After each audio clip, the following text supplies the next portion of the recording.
नमस्कार, मैं हूं श्वेता सिंह और आप देख रहे हैं खबरदार। पुलवामा हमले में भारत के 40 जवान शहीद हुए। पूरा देश खून के आंसू रोया था। पाकिस्तान के आतंकी मसूद अजहर का इसमें हाथ था। मसूद अजहर को बचाने के लिए पाकिस्तान पूरी दुनिया के सामने झूठ बोलता रहा। पुलवामा हमले में पाकिस्तान के हाथ होने के सबूत मांग रहा था, लेकिन आज खुद पाकिस्तान सरकार के एक मंत्री ने वहां की संसद में खड़े होकर कबूल कर लिया कि पुलवामा हमले का प्लान खुद पाकिस्तान की सरकार ने बनाया था। आतंक का इससे बड़ा कबूलनामा कोई और नहीं हो सकता।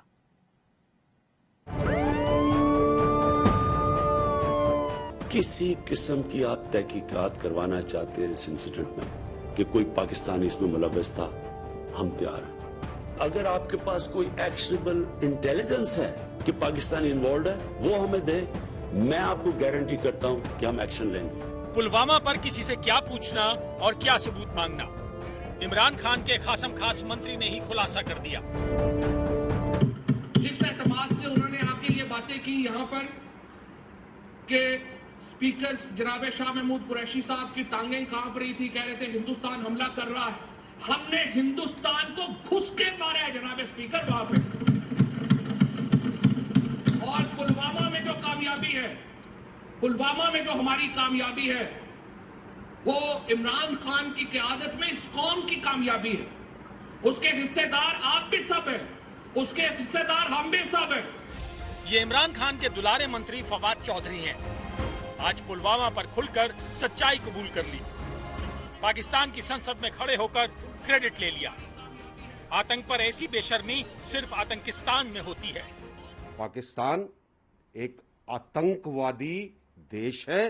जितना इसके ऊपर दुनिया अलग अलग प्रतिबंध लगाए, उतना ज्यादा अच्छा है दुनिया के लिए। ये तो एक FATF को एक इसका कटिंग भेजिए और उनसे कहिए कि सुन लीजिए इनको ब्लैकलिस्ट में डालने के लिए। अभी फरवरी में दोबारा होगा, ये उनको जरूर बयान दिखाइए कि that is not only a terrorist individuals, terrorist group जैसे ISIS को बताते हैं और बाकी जो उनके ग्रुप्स हैं, तंजीम हैं, उनको बताते हैं। ये तो पूरा देश टेररिज्म है। इनकी तो पार्लियामेंट टेररिज्म है। इनके तो प्रधानमंत्री टेररिज्म को सपोर्ट कर रहे हैं। पुलवामा का तो आर्किटेक्ट प्रधानमंत्री हैं, उनकी संसद का इसको सपोर्ट है। बहुत ही शर्मनाक है, क्योंकि किसी भी देश के लिए इससे बड़ी शर्म की बात नहीं हो सकती कि उनका जो है देश प्राइड फील कर रहा है टेरर फैलाने के लिए, इनोसेंटों को मारने के लिए।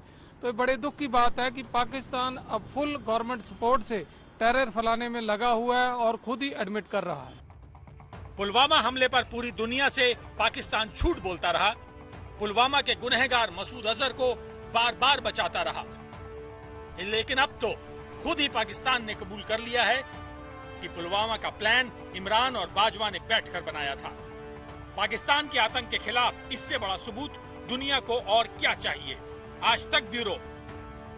मेरे सहयोगी रोहित सरदाना ने फवाद चौधरी के कबूलनामे के बाद पाकिस्तान के इस मंत्री से बात की है। आप इस बातचीत को सुनिए और यह समझने की कोशिश कीजिए कि पाकिस्तान के प्रधानमंत्री इमरान खान और उनकी टीम के मंत्री जब एक्सपोज होते हैं तो किस तरह के कुतर्क देते हैं। हमारे साथ इस वक्त फवाद चौधरी आ गए हैं। आपको बता दें कि वो पाकिस्तान की सरकार में minister of science and technology हैं और इसके पहले इंफॉर्मेशन एंड ब्रॉडकास्टिंग मिनिस्टर भी पाकिस्तान के रह चुके हैं। फवाद चौधरी साहब, बधाई दे दूं सबसे पहले आपको कबूलनामे के लिए, आपने हिम्मत की सच बोलने की। अच्छा, पहली बात तो ये है कि जो आपने पढ़ा है, ये मुझे जरा बताइएगा, ये आपने कहां से पढ़ा है? मैंने तो सुना है सर आपको। अच्छा, आपने जो सुना, आप जरा मुझे, मैं आपको अपनी टेप में भेज दूंगा, आप मुझे अभी व्हाट्सएप करिएगा, आप चला दीजिएगा। उसकी वजह यह है कि आप बैठे हैं टीवी के ऊपर और टीवी के ऊपर ऑब्वियसली रिस्पॉन्सिबिलिटी बढ़ जाती है कि जो आम जनता तक जो बात पहुंचे वो सही होनी चाहिए, उसमें गलतियां नहीं होनी चाहिए। तो आपको पता हो कि जो बात मैंने कही है वो क्या कही है। 14 फरवरी को एक वाकया हुआ, एक 26 फरवरी को वाकया हुआ। मैंने जो अपनी स्पीच की है वो 26 फरवरी के वाकये को की है, जब हिंदुस्तान ने जुर्रत की थी पाकिस्तान की टेरिटरी के अंदर घुसने की, और उसके बाद हमने उसको रिटेलिएट किया था। और हमारी जो JF थंडर जहाज है, उन्होंने आपको अंदर घुस के अभिनंदन को भी पकड़ा था और आपके जहाजों को भी तबाह किया था। और मुझे उम्मीद है कि आप दोबारा ऐसी हरकत नहीं करेंगे। सर, हरकत हमने कहाँ की, आप ही ने की। आपने जो पार्लियामेंट में बोला, हमने उसको लेके सवाल पूछे। आपने उसमें ना कोई तारीख आइडेंटिफाई करने की कोशिश की उस समय। आपने जो कहा पुलवामा में जो हुआ वो इमरान खान की क़यादत में हुआ और पूरी हमारी कौम इसकी हिस्सेदार है, आपने ना कहा हो तो बता दीजिए। बिल्कुल, आप जरा मेरा क्लिप पूरा पढ़िए, पूरा सुनिए, तो आपको पता चल जाएगा कि मैंने क्या बात कही है। और जो 14 तारीख को हुआ वो दहशतगर्दी थी, उसके ऊपर प्राइम मिनिस्टर साहब ने बात की, हमने आपको ऑफर किया, हमने आपको कहा कि आइए हमारे साथ बैठिए, हमें एविडेंस दीजिए एंड लेट्स इन्वेस्टिगेट टुगेदर। आपने वो भी नहीं किया। प्रॉब्लम यह है कि हिंदुस्तान के अंदर, पाकिस्तान में हिंदुस्तान को लेकर के सच्ची बात यह है कि बहुत ज्यादा वॉर मॉन्गरिंग नहीं है, लेकिन हिंदुस्तान में जब से मोदी साहब की सरकार आई है बहुत ज्यादा वॉर मॉन्गरिंग बढ़ गई है। हर बात के ऊपर लेकर के हम कहते हैं कि जंग लड़ लें, चाइना से जंग लड़ लें, पाकिस्तान से जंग लड़ लें, बांग्लादेश से जंग लड़ लें, नेपाल से जंग लड़ लें। हिंदुस्तान जो मेरे इंडिया के अंदर बहुत दोस्त हैं, जिन हिंदुस्तानियों को मैं जानता हूं, वो इतने जंगों वाले लोग तो नहीं है, ना ही वो लड़ना चाहते हैं। लेकिन मुझे नहीं समझ आती कि एक सेक्शन इन इंडिया क्यों इतना ज्यादा हर वक्त जंग जंग जंग और लड़ाई मार बड़ाई में पड़ा रहना चाहता है। चौधरी साहब, अभी तक मैंने आपसे 2 सवाल पूछे, मैंने एक बार भी उसमें जंग शब्द का इस्तेमाल नहीं किया, मैंने एक बार भी उसमें वार मॉन्गरिंग शब्द का इस्तेमाल नहीं किया। मैंने सिर्फ ये पूछा, आपने जो बात पार्लियामेंट में कही थी, आपने कहा नहीं साहब मैंने कुछ और कहा था, आपने कुछ और समझा। इसमें वॉर मॉन्गरिंग या जंग कहां है? नहीं, और आप तो जर्नलिस्ट रहे ना। नहीं, आपकी तो मैं बात नहीं कर रहा। आपने तो बड़ी एक्चुअली इंडियन टेलीविजन चैनल्स के ऊपर ये भी बड़ी बात है कि दूसरे की बात सुन लें। यहाँ तो रवाज ही खत्म हो गया, बट आपने सुनी, आपकी मेहरबानी। नहीं, हमारे यहाँ भी ऐसे हैं जो आपको बुलाएंगे, आपको सुनेंगे नहीं, लेकिन आपकी बातें पार्लियामेंट में सुनने के बाद मुझे तो लगा था आपको बधाई दूंगा तो आप खुश होंगे, पर आप अपनी बात से पलट रहे हैं। आप कह रहे नहीं मैं तो 14 तारीख की बात कर रहा था, मैंने 26 की तो बात ही नहीं की। और उस तारीख के लिए भी आपके एक साथी कल क्या कह रहे थे? वो कह रहे थे कि 9 बजे तक तो हिंदुस्तान अटैक कर देता, हमारे आर्मी चीफ को पसीने आ रहे थे। अब सर वो झूठ बोल रहे थे या आप? देखिए, बात यह है कि पॉलिटिशियंस एक दूसरे को डिस्क्रेडिट करने के लिए इस तरह के स्टेटमेंट्स देते हैं। और दोबारा मैं आपको दोबारा ये कहूंगा कि अगेन उन्होंने जो स्टेटमेंट दिया वो आर्मी चीफ का तो उन्होंने नाम ही नहीं लिया, वो हमारे फॉरेन मिनिस्टर साहब को कह रहे थे, और वो इसलिए कह रहे थे कि वो हमारे खिलाफ है। जाहिर है जिस तरह से हिंदुस्तान के अंदर एक दूसरे की एक पॉलिटिशियंस एक दूसरे का टांग खींचते रहते हैं, पाकिस्तान में भी यही है, पूरी दुनिया में ऐसा ही है। और वो भी उन्होंने आर्मी चीफ का नाम नहीं दिया है। और जो लोग खैर जनरल बाजवा को जानते हैं, हिंदुस्तान में आपके बहुत सारे ऑफिसर जनरल बाजवा को जानते हैं, उनको पता है कि उनका कुछ हो जाए टांगे कांपने वाला वो बंदा नहीं है, वो बहुत तगड़ा आदमी है और उसको पता है कि कब क्या करना है। मैं आपका बयान पढ़ के सुना देता हूं। आपने कहा हमने हिंदुस्तान को घुसकर मारा है, पुलवामा में जो हमारी कामयाबी है वो इमरान खान की क़यादत में इस कौम की कामयाबी है, जिसके हिस्सेदार हम भी हैं और आप भी हैं। ये कौन से पुलवामा का जिक्र कर रहे थे सर आप?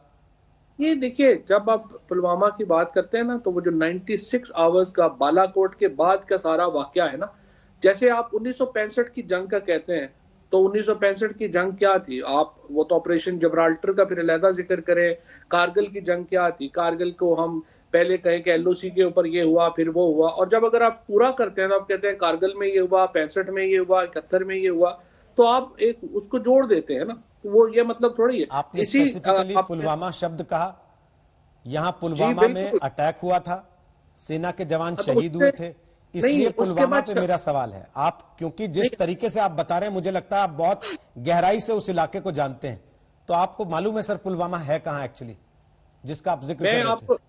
नहीं, मैं आपको थोड़ा सा ये बता दूं, अगर आप इसके बाद 30 सेकंड आगे चले जाएं मेरी वीडियो में तो आपको वजाहत भी मिल जाएगी। बट अनफॉर्चुनेटली हमने तो चूंकि अपनी मर्जी की चीजें पिक करनी है और हकीकत से तो पड़े रहना है, तो हम अगले 30 सेकंड की नहीं दिखाएंगे। हमने हकीकत से भागना होता तो हम आपको क्यों बुलाते सर? हम उतना चला लेते और छोड़ देते नहीं और कह देते देखो पाकिस्तान का मंत्री बोल रहा है। नहीं, बिल्कुल सही बात है। हमने बुलाया है और आपकी बात सुन भी रहे हैं बार बार, तो उसके पीछे वजह यह है कि हम चाहते हैं पूरी बात आप बताएं। जो बातें आज तक सामने नहीं आई वो आप रख रहे हैं तो रखें, खुल के रखें। जी बिल्कुल, मैं तो खुल के रखने ही का कायल हूं। और जो लोग मुझे फॉलो करते हैं, जो लोग मुझे देखते हैं, बहुत हिंदुस्तान में भी बहुत लोग मुझे फॉलो करते हैं, उनको पता है कि टेररिज्म के ऊपर मेरा क्या स्टांस रहा है, एक्सट्रीमिज्म के ऊपर मेरा क्या स्टांस रहा है और रहा है और है। और बाकी मामलात के ऊपर इंडो पाक पीस को लेके मेरा क्या स्टांस है। सो जो लोग मुझे जानते हैं उनको मालूम है कि मैं कभी भी किसी टेररिज्म इंसिडेंट का सपोर्ट ना करूंगा, ना करता हूं, ना ही आगे भी कभी करूंगा। जहां तक इस बात का ताल्लुक है कि जो 26 फरवरी को जिस तरीके से इंडिया ने पाकिस्तान की खलाई हदूद की खिलाफ वर्जी की और उनके जहाज बालाकोट आए, उसके बाद जो रिटेलिएशन हुई वो पाकिस्तान का हक था, और अगर दोबारा हिंदुस्तान ऐसा करेगा हम फिर घुस के मारेंगे। कश्मीर के बच्चों को, लड़कों को भड़का के टेररिस्ट बनाना, आपको लगता है ये बहादुरी का काम है, ये शान का काम है? कभी कोई इस तरह से टेररिस्ट नहीं बनता है जिस तरीके से आप बता रहे हैं ना, और हम बाहर बैठ के ये कहे, आप कहें कश्मीर के अंदर तो कोई प्रॉब्लम ही नहीं है, बाहर से बैठ के पाकिस्तान सब कुछ करी जा रहा है। और एक्चुअली तो हमारे तो कोई कश्मीर में बिल्कुल पॉलिटिकल भी सारी सिचुएशन ठीक है, लोग भी सारे खुश हैं, और अगर पाकिस्तान ना होता तो कश्मीर में तो बड़ा पीस होना था। ऐसा नहीं होता है। ये आप अपनी हकीकत से नजरें चुराना चाहें, आपकी अपनी मर्जी है, और अगर आप हकीकत को जानना चाहें तो the fact of the matter is Kashmiris don't want to live in India. उन्होंने आपसे आके कहा है? आप आज प्लेबिसाइट करा लीजिए। मैंने आपसे पूछा, आपसे आके कहा है किसी ने? कश्मीर की लीडरशिप क्या कह रही है सर? आज आपसे आके कहा है क्या किसी कह रही? हमसे ही अप्रोच किया है किसी ने कि आप हमारी मदद करो, हम फंसे पड़े हैं, फवाद साहब, इमरान खान हमें बचा लो आके? किसी ने कहा है आपको? कश्मीर से जो आवाज आ रही है वो पाकिस्तान के लिए आ रही है। आज आप रैली करते हैं, वहां पे कहते हैं पाकिस्तान जिंदा। ऐसे तो फिर आपकी जो आवाज आ रही थी पार्लियामेंट से, जिसमें आपने कहा कि मेरा आपने आधा सुना बाकी आधा नहीं सुना, तो मैं उसको फिर वैसे ही मानूंगा जैसे आप इस आवाज को मान रहे हैं? या फिर बताइए आज कि किसने कश्मीर से आपको अप्रोच करके कहा कि इमरान खान हमें बचा लो आके, हम फंस गए? आप आज कश्मीर के अंदर देखिए, हर घरों के ऊपर पाकिस्तान के झंडे लहराते हैं। कश्मीर के अंदर पाकिस्तान का सेंटिमेंट है। अगर आप आंखें बंद कर लें, ये आपने कहां देखा है? ये आपने कहां देखा है? आपको पता है कश्मीर के कितने लड़के आईएएस आईपीएस बन रहे हैं? आपको पता है कश्मीर के कितने लड़के फौज में भर्ती के लिए खड़े हो रहे हैं जाके? वो किसके लिए खड़े हो रहे हैं? जितने भी खड़े हो रहे हैं उन्होंने भी आखिर में आजादी की लड़ाई में ही शामिल होना। बेहतर है आप उनको आजादी दें। आजादी की कीमत नहीं होती है इस तरह से। जब हिंदुस्तान के ऊपर अंग्रेजों की हुकूमत थी, उस वक्त बहुत सारे हिंदुस्तानी लड़के जो है वो अंग्रेज की इम्तिहान पास करते थे और आईएसपी ऑफिसर्स लगते थे। मतलब आप आज ये कबूल कर रहे हैं कि आप लड़कों को भड़काते हैं ताकि वो टेररिस्ट बन जाएं? इसका मतलब ये नहीं है कि वो आजादी पे सौदाबाजी कर लेंगे। आप कबूल कर रहे हैं इस बात को कि आप लड़कों को भड़काते हैं कि आप टेररिस्ट बने? मैं आपसे सिर्फ ये कह रहा हूं कि अगर आप हकीकत से आंखें बंद कर ले, हकीकत बदल नहीं जाती। आपको एम्बैरेसमेंट हुआ? पाकिस्तान एम्बैरेस हुआ उनके बयान से, या आपके बयान से ज्यादा एम्बैरेस हुआ पाकिस्तान, जिसमें आपको आके बार बार ये भी बताना पड़ रहा है कि नहीं मेरा बयान इतना ही नहीं था, 2.5 सेंटीमीटर का नहीं था, 3.5 सेंटीमीटर का था? तो जाहिर है अगर आप उसमें से 2.5 सेंटीमीटर निकाल दें और अपनी मर्जी के अपने टीवी चैनलों पे चल रहा है, हमने कोई अलग नहीं बनाया, आपने जो बोला वही सुनाया। नहीं, हमारे अपने टीवी चैनलों के ऊपर पूरा चल रहा है। आपके टीवी चैनल आपको फोन कर करके सफाई क्यों मांग रहे हैं सर कि आपने ऐसा क्यों बोला? अभी सुन रहा था मैं। नहीं, मेरे टीवी चैनल को मैंने आपको बताया था कि मैंने टीवी चैनल पे जो पॉलिटिकल सिचुएशन है उस पर बात की है। इस पे तो मेरे से किसी ने भी नहीं पूछा। इमरान खान ने इस्लामोफोबिया को लेके अचानक वो काफी एक्टिव दिखाई दिए हैं, खासतौर पे फ्रांस की घटनाओं के बाद जो पूरी दुनिया में माहौल बना है।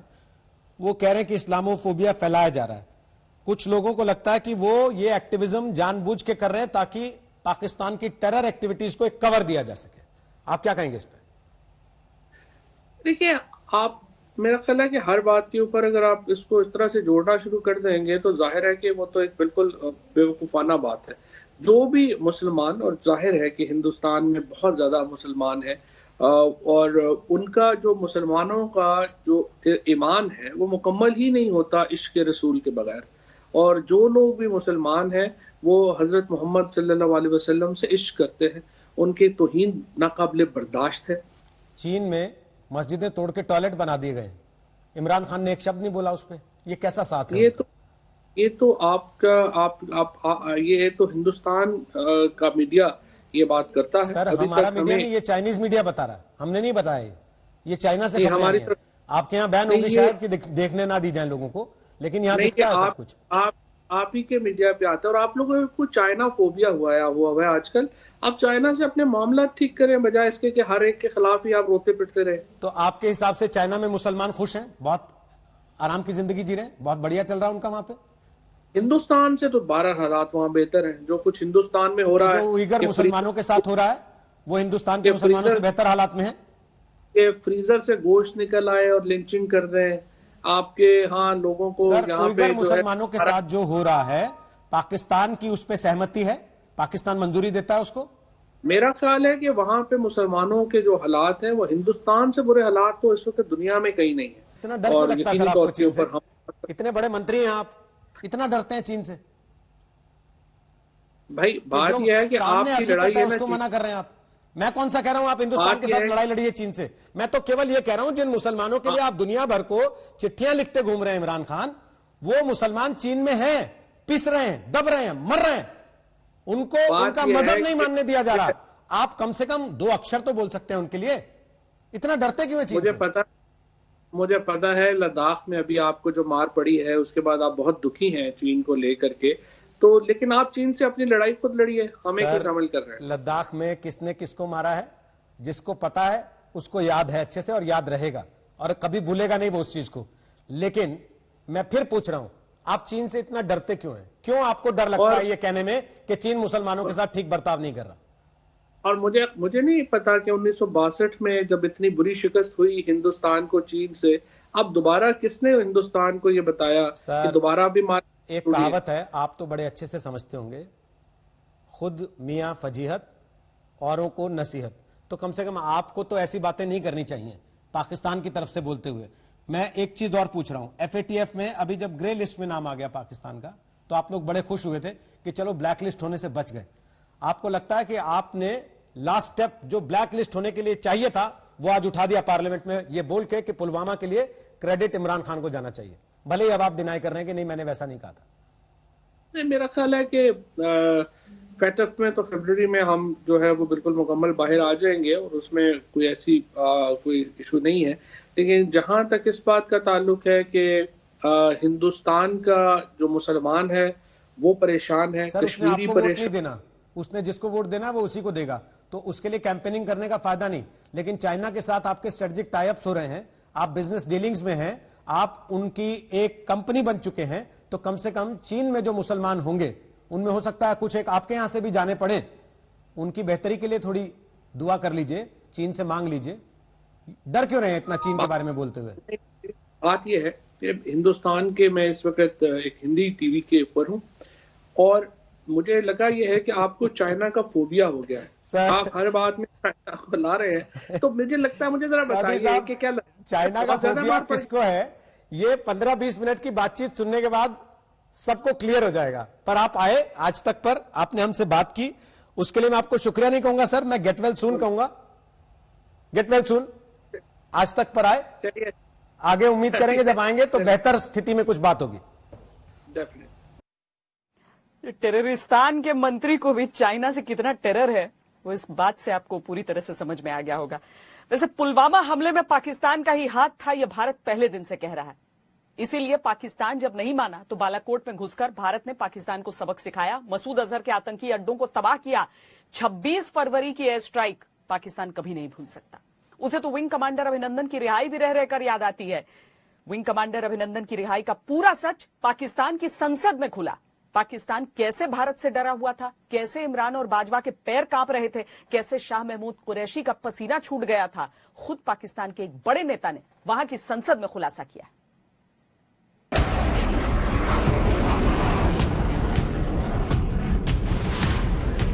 वो हिंदुस्तान के मिग्स ने पाकिस्तान की बॉर्डर क्रॉस किया, उनको शूट डाउन किया गया और पायलट्स हमारे साथ हैं।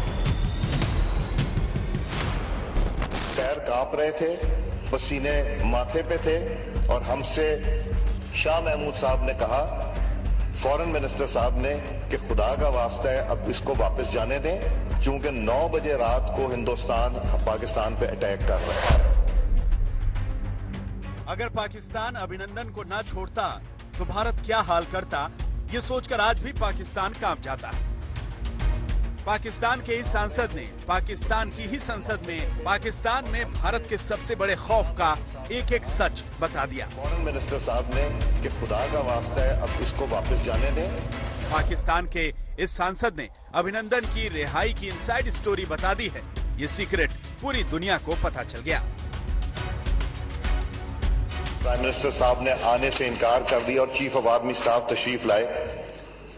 पैर कांप रहे थे, पसीने माथे पे थे और हमसे शाह महमूद साहब ने कहा, फॉरेन मिनिस्टर साहब ने, कि खुदा का वास्ता है अब इसको वापस जाने दें, चूंकि 9 बजे रात को हिंदुस्तान पाकिस्तान पे अटैक कर रहा है। वो कोई हिंदुस्तान ने अटैक नहीं करना था, कुछ नहीं होना था, सिर्फ घुटने टेक के अभिनंदन को वापस भेजना था, जो इन्होंने किया। पाकिस्तान ने घुटने टेक दिए थे। पाकिस्तान में भारत के अटैक का डर था। इमरान खान मीटिंग से भाग रहे थे, जनरल बाजवा के पैर कांप रहे थे। विदेश मंत्री शाह महमूद कुरैशी के माथे पर पसीना था। वो ऊपर वाले का वास्ता दे रहे थे। अभिनंदन की रिहाई के लिए भारत कुछ भी कर सकता था, इस बात से पाकिस्तान चलाने वाले डर रहे थे। आर्मी चीफ ने, जनरल कमर बाजवा साहब ने वहां पे ये ब्रीफिंग दी और अभिनंदन के रिलीज करने के जरूरत पे जोर दिया और इस बात का इम्प्रेशन दिया गया कि इसके की अपीजमेंट का कोई ना कोई जो है मस्बत असरात जो है भारत की तरफ से आए। पाकिस्तान के पूर्व विदेश मंत्री ख्वाजा आसिफ ने भी वही बात कही जो बात पाकिस्तान के सांसद और वहां की नेशनल असेंबली के पूर्व स्पीकर अयाज सादिक ने कही। अभिनंदन को पाकिस्तान ने इसी डर में छोड़ा था क्योंकि भारत हमले के लिए तैयार बैठा था। इस कबूलनामे से इमरान खान और बाजवा की पोल खुल गई है। उनकी टीम अब सफाई दे रही है। चीफ ऑफ आर्मी स्टाफ सिपहसालार ने आके वहां ब्रीफिंग दी और ये इशू वहां डिस्कस हुआ। ये जो पायलट का था अभिनंदन का, वहां मुस्लिम लीग नवाज की लीडरशिप मौजूद थी। मियां शहबाज साहब उसको लीड करते हैं। आसिफ अली जरदारी साहब न सिर्फ उसके लीडर हैं पीपल्स पार्टी के, बल्कि साबिक सदर हैं, supreme commander of the armed forces रहे हैं और उसके साथ साथ जमीयत उलमा इस्लाम की जमात की सबकी लीडरशिप वहां मौजूद थी। किसी एक शख्स ने वहां पे एक सेकंड के लिए भी इस पे अंदर आपने एतराज नहीं किया। सब ने उसको सपोर्ट किया कि ठीक है, इस वक्त अगर स्टेट समझती है तो सब इसको सपोर्ट करते हैं। मैं सिर्फ ये रिक्वेस्ट करूंगा कि जो आपका बयानिया अंदर हो बाहर भी वही रखें, या अंदर आप एहतजाज करते उसको अपोज करते तो उस पर डिस्कस कर लिया जाता। कल इमरान खान के मंत्री ये कह रहे थे कि अभिनंदन की रिहाई का फैसला उन सब का था। आज इमरान खान के एक और मंत्री ने यू टर्न लेकर बोला कि अभिनंदन की रिहाई का जो सच बताया गया वो झूठ है। पाकिस्तान इसे झूठ बताते बताते पुलवामा हमले का सच कबूल कर बैठा। अयाज सादिक साहब ने कल यहाँ पर बात की कि स्पीकर जनाब शाह महमूद कुरैशी साहब की टांगें कांप रही थी, कह रहे थे हिंदुस्तान हमला कर रहा है। हमने हिंदुस्तान को घुस के मारा है जनाब स्पीकर वहां पे। और पुलवामा में जो कामयाबी है, पुलवामा में जो हमारी कामयाबी है, वो इमरान खान की क़यादत में इस कौम की कामयाबी है। उसके हिस्सेदार आप भी सब हैं, उसके हिस्सेदार हम भी सब हैं। एक सच छिपाने में दूसरे सच को भी कबूल लेना, पाकिस्तान की हर तरफ पोल खुल चुकी है। अभिनंदन की रिहाई का सच बताने वाले जिन अयाज सादिक को इमरान खान के मंत्री अब झूठा बता रहे हैं, वो अपने कबूलनामे पर आज भी कायम है। जब Imran Khan prime minister of Pakistan ने पार्लियामेंट्री लीडर्स की मीटिंग बुलाई तो जो सिविल लीडरशिप थी जिसमें शाह महमूद कुरैशी साहब और इमरान खान साहब थे, इमरान खान साहब के पास तो इतनी हिम्मत नहीं हुई, चूंकि माथे पे इतना पसीना था और परेशान थे। किसके कहने पे ये कर रहे थे, क्या प्रेशर था उनके ऊपर, वो उन्होंने हमसे शेयर नहीं किया चूंकि वो मीटिंग में नहीं तशरीफ लाए। और शाह महमूद कुरैशी साहब ने आके ये कहा कि हम उनको वापस करना चाह रहे हैं, नेशनल इंटरेस्ट की खातिर हमने ये किया। अब इमरान खान और जनरल बाजवा कितनी भी कोशिश कर लें, पाकिस्तान में इनकी कागजी बहादुरी के ढोल फट गए। अभिनंदन की रिहाई का सच पूरी दुनिया जान चुकी है। आज तक ब्यूरो। अगर पाकिस्तान विंग कमांडर अभिनंदन को न छोड़ता तो भारत क्या हाल करने वाला था? 9 बजे भारत ने पाकिस्तान पर हमले की कौन सी तैयारी की थी जिसके डर में आज भी पाकिस्तान जी रहा है? कैसे इमरान खान अभिनंदन को छोड़कर अपने लिए तालियां बटोर रहे थे और भारत के प्रति अपने डर को छुपा रहे थे? आज एक एक बात का पता चल गया है। इमरान खान और बाजवा की पोल खुल चुकी है। हाँ, मैंने कल शाम को कोशिश की नरेंद्र मोदी को कॉल करूं, क्योंकि हम ये क्लियर करना चाहते थे कि हम किसी किस्म की एस्केलेशन नहीं चाहते। ये नहीं कि पाकिस्तान को कोई खौफ है, कि हमें डर है या उनको कोई घबराहट है इस मुल्क में। मैं ये आज हिंदुस्तान को इस प्लेटफॉर्म इमरान खान की एक एक बात याद करिए, इमरान खान का एक एक झूठ फिर से सुनिए, इमरान खान पर मोदी के डर को महसूस करिए। इस डर को वो पीस जेस्चर का नाम दे रहे थे। इस डर को छिपाकर वो अपने लिए तालियां बजवा रहे थे। हिंदुस्तान का पायलट हमने पकड़ा हुआ है। हम एज ए पीस जेस्चर हम उसको कल रिहा करने लगे हैं हिंदुस्तान को वापस। पाकिस्तान की जिस नेशनल असेंबली में इमरान खान ने अभिनंदन की रिहाई की बात की थी, इस पर पाकिस्तान को अमन चैन चाहने वाला बताकर खुद की पीठ थपथपाई थी, उसी नेशनल असेंबली में इमरान बाजवा की पोल खुल गई। प्राइम मिनिस्टर साहब ने आने से इनकार कर दिया और चीफ ऑफ आर्मी स्टाफ तशरीफ लाए। पैर कांप रहे थे, पसीने माथे पे थे और हमसे शाह महमूद साहब ने कहा, फॉरेन मिनिस्टर साहब ने, कि खुदा का वास्ता है अब इसको वापस जाने दें, चूंकि 9 बजे रात को हिंदुस्तान पाकिस्तान पे अटैक कर रहा है। वो कोई हिंदुस्तान ने अटैक नहीं करना था, कुछ नहीं होना था, सिर्फ घुटने टेक के अभिनंदन को वापस भेजना था, जो इन्होंने किया। ये उस पाकिस्तान का सच है जो अभिनंदन को पकड़कर बड़ी बड़ी बातें कर रहा था, भारत को ब्लैकमेल करने का प्लान बना रहा था। लेकिन भारत के तेवरों से पाकिस्तान के प्लान फेल हो गए, पैरों के नीचे की जमीन खिसक गई। मैं आतंकी संगठनों को और उनके सरपरस्तों को कहना चाहता हूं कि वे बहुत बड़ी गलती कर चुके हैं। बहुत बड़ी कीमत उनको चुकानी पड़ेगी। इन्हीं तेवरों से इमरान और बाजवा की नींद उड़ गई थी। पाकिस्तान ने जरा भी इधर उधर किया होता तो उसकी धज्जियां उड़ाने के लिए कैसे सेना और वायुसेना तैयार बैठी थी, आज पूर्व air chief marshal PS Dhanoa को सुन लीजिए। Not only of the Air Force, Army, Navy, Air Force, all three services, we were in a position to wipe out their forward brigades. भारतीय वायुसेना की तैयारी पूरी थी, पाकिस्तान के फॉरवर्ड बेस तबाह हो जाते। ये बात पाकिस्तान अच्छी तरह जानता था। बालाकोट एयर स्ट्राइक से पाकिस्तान भारतीय वायुसेना की ताकत को देख चुका था। एक तरफ भारतीय वायुसेना का संकल्प और ताकत थी, दूसरी तरफ चट्टान की तरह मजबूत विंग कमांडर अभिनंदन थे। इसीलिए 27 फरवरी को विंग कमांडर अभिनंदन को कब्जे में करके भी पाकिस्तान कांप रहा था। विंग कमांडर अभिनंदन की डॉग फाइट हुई मिड एयर, पाकिस्तानी जेट ने उनके जेट को हिट किया। वो एक जगह जाके इजेक्ट करने के बाद उतरे और तकरीबन 300 मीटर के फासले के ऊपर विंग कमांडर अभिनंदन का जहाज यहां आके गिरा। विंग कमांडर अभिनंदन से पाकिस्तान ने बहुत कुछ उगलवाने की कोशिश की, लेकिन हर कोशिश में अभिनंदन के सामने पाकिस्तान को घुटने टेकने पड़े। ये वो वक्त था जब इस पर देश में राजनीति भी खूब हुई थी। आज सच्चाई सामने आ गई। मुझे याद है उन्होंने बार बार कहा कि हिंदुस्तान हर फ्रंट में जवाब देने के लिए तैयार है और हमेशा हम मुंह तोड़ जवाब दे सकते हैं और दिया भी है। और दूसरी तरफ उनके chief of army staff, Pakistan के चीफ ऑफ आर्मी स्टाफ को देखिए, पैर कांप रहे हैं, पसीने छूट रहे हैं। राहुल जी, आप पैर कांपने वालों के साथ क्यों हैं?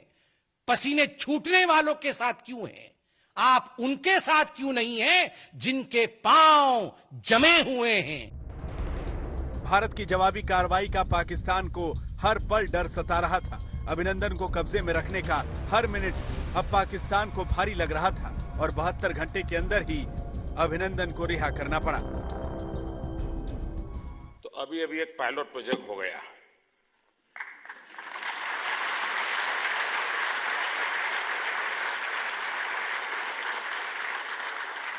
अभी रियल करना है, पहले तो प्रैक्टिस थी। क्या फ्रांस कट्टरवाद के खिलाफ लड़ाई की कीमत चुका रहा है? ये सवाल इसीलिए उठा है क्योंकि फ्रांस के राष्ट्रपति ने फ्रांस में इस्लामिक अलगाववाद और कट्टरवाद के खिलाफ सख्ती बरतनी शुरू कर दी है, जिसके बाद 13 दिन में दूसरी बार फ्रांस में आतंकी हमला हुआ है। यह हमला फ्रांस के नीस शहर में हुआ है, जहां चर्च में घुसकर एक हमलावर ने एक महिला का गला काट दिया और 2 लोगों की चाकू मारकर हत्या कर दी। शहर के मेयर ने इस घटना को आतंकवाद करार दिया है। हमलावर को गिरफ्तार कर लिया गया है। इससे पहले 16 अक्टूबर को पेरिस के एक स्कूल में पैगंबर मोहम्मद पर बने कार्टून दिखाने पर एक हिस्ट्री टीचर की गला काटकर हत्या कर दी गई थी, जिसके बाद राष्ट्रपति मैक्रोन ने इस्लामिक आतंकवाद के खिलाफ बयान दिया था और कहा था कि फ्रांस ऐसे अलगाववाद को बर्दाश्त नहीं करेगा। नीस में हुए आतंकी हमले की भारत ने भी निंदा की है। प्रधानमंत्री नरेंद्र मोदी ने ट्वीट किया है कि वो फ्रांस में हाल ही में हुए आतंकी हमलों की कड़ी निंदा करते हैं, जिसमें आज नीस में एक चर्च के अंदर हुई जघन्य घटना भी शामिल है। पीड़ितों और फ्रांस के लोगों के परिवारों के प्रति हमारी गहरी संवेदना है। भारत आतंकवाद के खिलाफ लड़ाई में फ्रांस के साथ खड़ा है। नीस की यह घटना ऐसे समय में हुई है जब फ्रांस और उसके राष्ट्रपति इमैनुअल मैक्रों के खिलाफ कई मुस्लिम देशों में विरोध प्रदर्शन हो रहे हैं और फ्रांस पर इस्लामोफोबिया को बढ़ावा देने का आरोप लग रहा है, जिसको लेकर पूरी दुनिया 2 धड़ों में बंट गई है। एक तरफ तुर्की, पाकिस्तान, सऊदी अरब, ईरान, इराक, यमन जैसे मुस्लिम देश हैं, जहां फ्रेंच उत्पादों के बॉयकॉट के लिए सोशल मीडिया पर ट्रेंड चलाए जा रहे हैं। लोग सड़कों पर उतरकर गुस्से का इजहार कर रहे हैं। दूसरी तरफ यूरोपीय देशों समेत दुनिया के वो देश हैं जो फ्रांस के राष्ट्रपति का समर्थन कर रहे हैं और फ्रांस में इस्लामिक अलगाववाद के खिलाफ चलाए जा रहे अभियान के साथ खड़े हैं। इस्लामिक अलगाववाद के खिलाफ फ्रांस की इस लड़ाई को भारत ने अपना समर्थन दिया है। भारत के विदेश मंत्रालय ने आधिकारिक बयान जारी करके कहा है कि राष्ट्रपति इमैनुअल मैक्रों के ऊपर अस्वीकार्य भाषा में किए गए निजी हमलों की हम भर्त्सना करते हैं। ये भाषा अंतर्राष्ट्रीय संवाद के सबसे मूलभूत स्तरों का उल्लंघन करती है। हम उस हमले की भी कड़ी निंदा करते हैं जिसने एक फ्रेंच टीचर की जान ले ली और पूरी दुनिया को स्तब्ध कर दिया। हम उनके परिवार और फ्रांस के लोगों को सांत्वना देते हैं। भारत का यह बयान तब आया है जब टर्की और पाकिस्तान ने मैक्रों पर इस्लामोफोबिया को बढ़ावा देने का आरोप लगाया है। टर्की के राष्ट्रपति रिसेप तैयप एर्दोगन ने कहा है कि मैक्रों एंटी इस्लामिक एजेंडा चला रहे हैं और उन्हें अपना दिमागी चेकअप कराने की जरूरत है। वहीं पाकिस्तान के प्रधानमंत्री इमरान खान ने कहा था कि मैक्रों एंटी मुस्लिम भावनाओं को भड़का रहे हैं और मुस्लिमों को उकसा रहे हैं। टर्की और फ्रांस के बीच ये तू-तू मैं कोई नई बात नहीं है, लेकिन पाकिस्तान की बेचैनी काफी कुछ कहती है। इमरान खान एक के बाद एक चिट्ठियां लिख रहे हैं। इमरान खान ने सभी मुस्लिम देशों को एक खत लिखा है। इस खत में उन्होंने मुस्लिम देशों के शीर्ष नेताओं से इस्लामोफोबिया के खिलाफ तत्काल कार्रवाई की मांग की है। इससे पहले इमरान खान ने फेसबुक को भी एक खत लिखा था और मांग की थी कि इस्लामोफोबिया से संबंधित हर तरह के कंटेंट को हटा दिया जाए। इसके अलावा पाकिस्तानी संसद ने फ्रांस से अपने राजदूत को वापस बुलाने के लिए भी एक प्रस्ताव पास किया था। हालांकि बाद में उसे ध्यान आया कि फ्रांस में अभी पाकिस्तान का कोई राजदूत है ही नहीं। खैर, पाकिस्तान की सुनना तो दुनिया ने बहुत पहले ही छोड़ दिया है, लेकिन सवाल यह है कि आखिर फ्रांस के राष्ट्रपति मैक्रों ने ऐसा क्या कर दिया कि सभी मुस्लिम देश उनके खिलाफ हो गए। दरअसल ये राष्ट्रपति मैक्रों की उस शपथ का नतीजा है जो उन्होंने फ्रांस में इस्लामिक अलगाववाद को खत्म करने के लिए उठाई।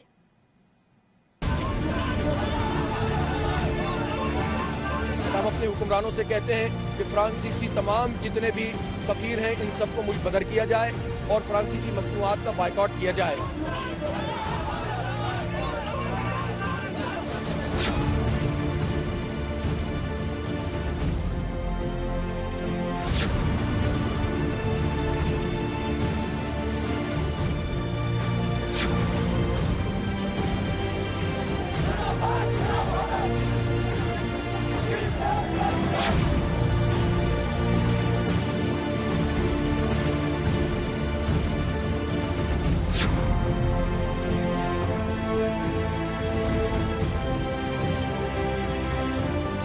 यानी आप जिस मुस्लिम देश का नाम लेंगे वहां फ्रांस के खिलाफ प्रदर्शन हो रहे हैं, फ्रांस के झंडे जलाए जा रहे हैं, फ्रांस के राष्ट्रपति इमैनुअल मैक्रों के पुतले जलाए जा रहे हैं, फ्रांस मुर्दाबाद के नारे लग रहे हैं, फ्रांस के उत्पादों के बहिष्कार की मुहिम चल रही है।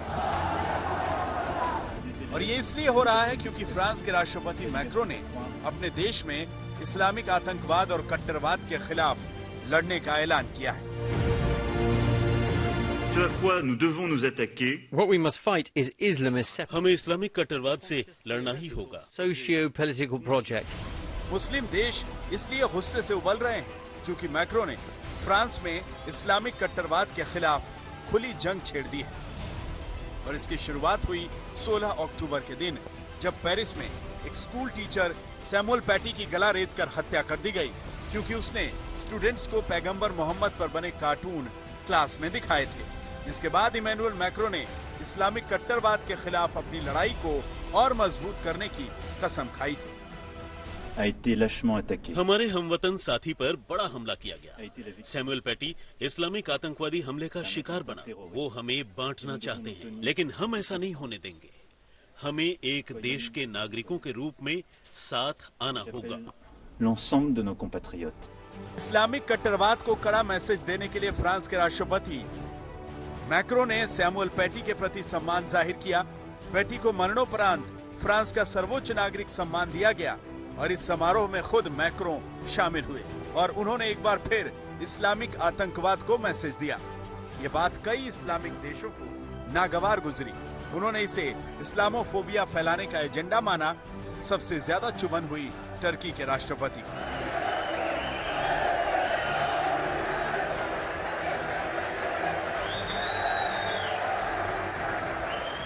İslam derdi nedir ya?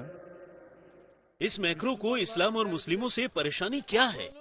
Macro को मानसिक इलाज की जरूरत है। एक देश के राष्ट्रपति को इससे ज्यादा क्या कहें? एक टीचर की हत्या ने फ्रांस में इस्लामिक कट्टरवाद के खिलाफ चिंगारी को हवा दे दी, जिससे मुस्लिम देशों की भावनाएं भड़क उठी।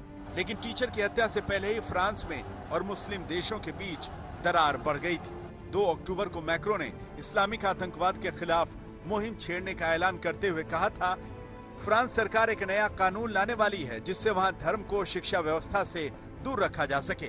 इसी वर्ष फ्रांस में विदेशी इमामों के आने पर रोक लगा दी गई।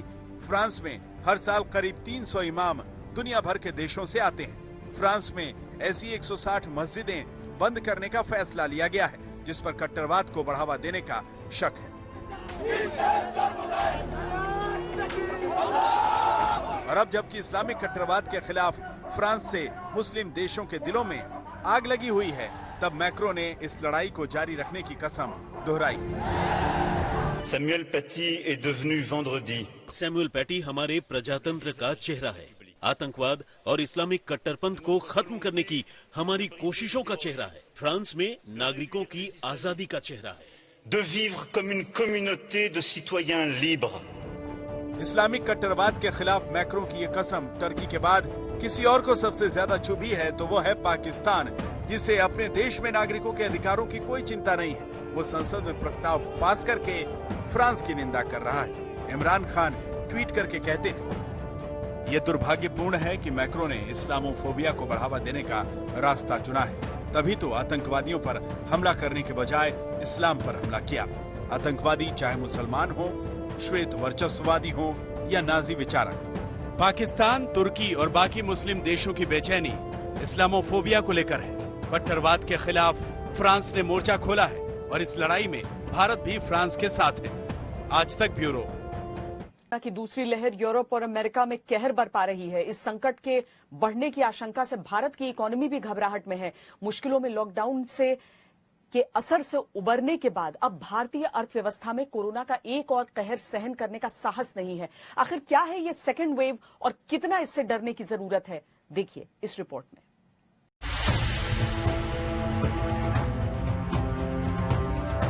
कोरोना से निपटने में भारत सफल होता नजर आ रहा है। स्वास्थ्य के मोर्चे पर ये कंट्रोल हुआ है तो आर्थिक मोर्चे पर भी इस जंग को जीतने के संकेत मिले हैं। लेकिन यूरोप और अमेरिका में कोरोना की दूसरी लहर के आने से भारत में इकोनॉमी को लेकर चिंता बढ़ गई है।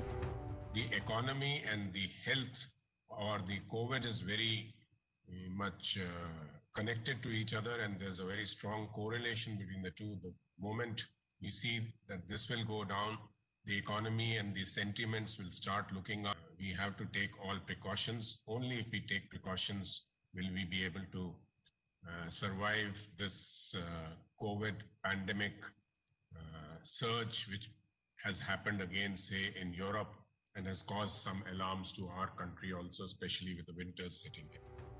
ये समझना जरूरी है कि महामारी से जुड़ी शब्दावली में सेकेंड वेव या दूसरी लहर क्या होती है। पहली लहर में संक्रमण एक ग्रुप को होता है, फिर केस घटते हैं। इसके बाद अचानक आबादी के दूसरे ग्रुप में केस सामने आते हैं। ये पहले से तेज रफ्तार से बढ़ते हैं, जिसे दूसरी लहर कहते हैं।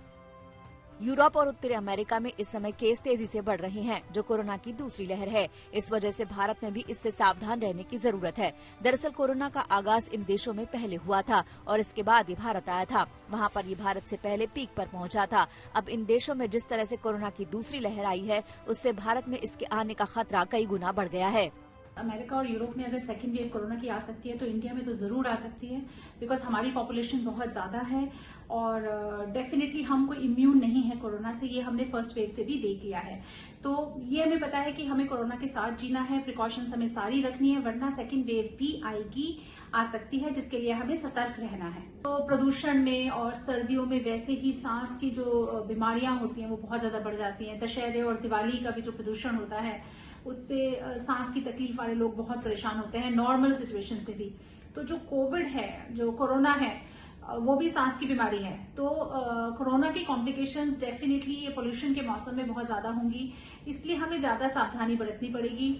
कोरोना की दूसरी लहर इकोनॉमी पर सबसे बड़ा प्रहार करेगी। आरबीआई गवर्नर साफ कह चुके हैं कि इसके बाद इकोनॉमी को पटरी पर लाना बेहद मुश्किल होगा। इस वजह से दूसरी लहर को लेकर सावधानी जरूरी है। यूरोप के ज्यादातर देशों ने दूसरी लहर को रोकने के लिए फिर से लॉकडाउन लगाया है। सोशल गैदरिंग पर बैन लगाकर नए आइसोलेशन नियम जारी किए गए हैं। हाई रिस्क देशों से आने वालों के लिए 14 दिन का अनिवार्य क्वारंटाइन है और बिना मास्क के दिखने पर जुर्माना भी लगाया जा रहा है। Switzerland, Ireland, Poland, Austria, Italy के लिए ट्रैवल वार्निंग दी गई है। भारत में फिलहाल दोबारा लॉकडाउन के हालात तो नहीं है, लेकिन जानकारों का मानना है कि 90% लोगों को अब भी कोरोना वायरस इन्फेक्शन का खतरा है। टेस्टिंग लैब की माने तो अभी मामले कम हुए हैं, लेकिन सेकेंड वेव हमेशा बड़े खतरे को लेकर आती है। सेकेंडरी वेव फॉर्म ज़्यादा स्ट्रॉन्ग होती है क्योंकि वो ज़्यादा मोमेंटम कैरी करके चलती है और पहले से बीमार सिस्टम को ये स्ट्रांगली अफेक्ट करते हैं। भारत में आने वाले 3 से 4 महीने बड़े क्रिटिकल हो सकते हैं क्योंकि एक तो सर्दियों की शुरुआत हो चुकी है जिसमें रेस्पिरेटरी वायरस में भी स्पाइक आता है, सांस संबंधी बीमारियां बढ़ जाती है। फेस्टिव सीजन, पॉल्यूशन बहुत बढ़ रहा है और सबसे अहम है कि हमारे हेल्थ केयर वर्कर तथा सिस्टम बहुत थक चुका है। उस पर भी हमारे पास आज भी कोई वैक्सीन अवेलेबल नहीं है। यानी कोरोना से निपटना आसान नहीं है और केवल वैक्सीन ही इससे पीछा छुड़ाने का अकेला रास्ता है। तभी जान और जहान की बाजी जीती जा सकती है। आज तक ब्यूरो। खबरदार में आज के लिए इतना ही। देश और दुनिया की बाकी खबरों के लिए आप देखते रहिए आज तक।